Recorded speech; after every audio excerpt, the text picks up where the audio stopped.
When new clients come to our office, the first thing they usually ask is, how much can I afford? This is a pretty complicated question, but there are three key determining factors that affect the amount you can qualify for in a mortgage. In this video, we're going to discuss those three variables in brief, hopefully to give you a better understanding of how a broker or a lender might determine how much of a mortgage you can qualify for. So the first key determining factor is the client's income versus their liabilities.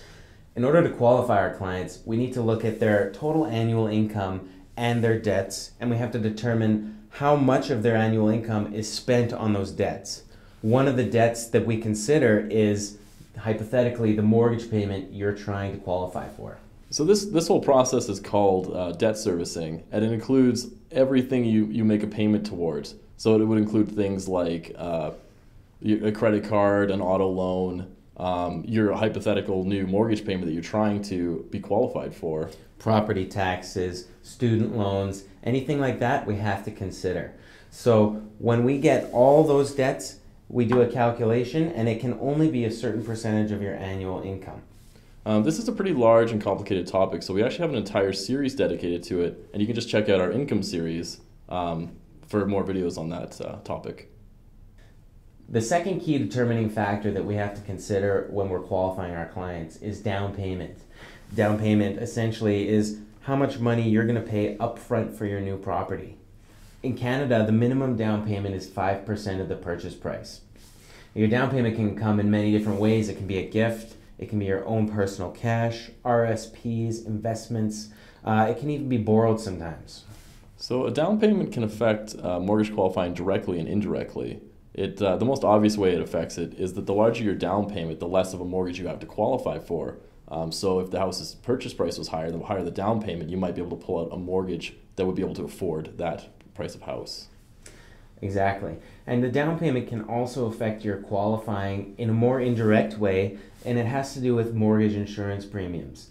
We're going to discuss those in more detail in another video, but essentially, mortgage insurance is a cost to the borrower, and depending on the size of their down payment, the premium goes down. Whether it's 5% down, 10% down, 15% down, your premium goes down. The mortgage insurance premium is added on top of your mortgage. So if your premium goes down, your mortgage goes down, and then we can qualify you for more.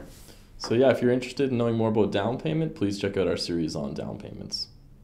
The third factor is credit score. And credit score demonstrates your liability at repaying debts that you owe. So if you have a higher credit score, lenders are a lot more comfortable letting you carry a little bit larger debt, which can help you directly qualify for a larger mortgage.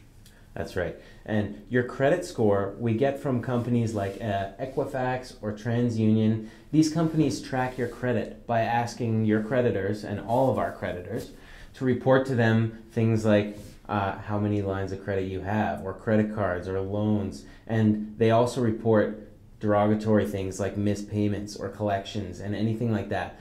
So the algorithms that they use to calculate your score are very complex. But if you'd like some more information on what you're doing right now that might be negatively affecting your score, or what you can do to improve your score, you can check out our other videos in the credit series. Those are the three main variables that we consider when you're qualifying for a mortgage. But there is more to look at, not just in those three categories, but everybody's in a different situation in life. Everybody has different needs, short-term, long-term goals, and that's why we as brokers like to get to know our clients on a personal level before we just max them out in the biggest mortgage we can based on the numbers. And often we see people come in and they have done something similar to that. Like they tried to get a very low rate mortgage, and they've locked themselves into something that has substantial penalties. And as a result, they're trying to pay out their mortgage, and they're getting nailed on these huge penalties that easily could have been avoided at taking even a marginally higher rate. So they're actually losing a lot of money. We see people lose a lot of money all the time, just from lack of information. Exactly. So that's why we started this video series. We want to give you guys the information that you want and that you're going to need before you make such a big investment.